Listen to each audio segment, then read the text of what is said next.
हमको खवा खवा हमारा तो पैसा नहीं है। हाँ हमारे पास आइडिया है चल हम फुंदी पकड़बो ओकर गलर काट के ओकर फाड़बो तहन ओकर पैसा बनी तहन खवा खाबो चल ना तो फुंदी पकड़। हाँ चल ना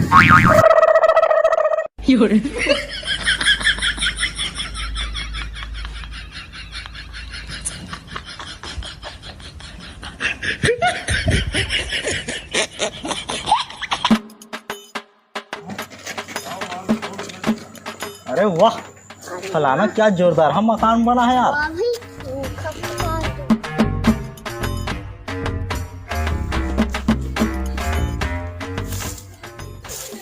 तुमन क्या करते हो घर पे? फुंदी पकड़ा था तो फुरफुंदी पकड़ के क्या करूँ बे? हम फुंदी पकड़ के ओकर गलर काट के भुयम पाड़बो। तो फुरफुंदी गला ला भुयम पाट के क्या करूँ रे? फुंदी मुड़ी ला भुयम पाड़बो तहन पैसा मिली। पैसा कौन बतेस बे? हमारे पापा अबे सोचो साले लगते पर बिल्डिंग लगते जल्दी कैसे खड़े कर दे रिस करके लगते साले फुरफुंदी मुड़ी कमाल हरे।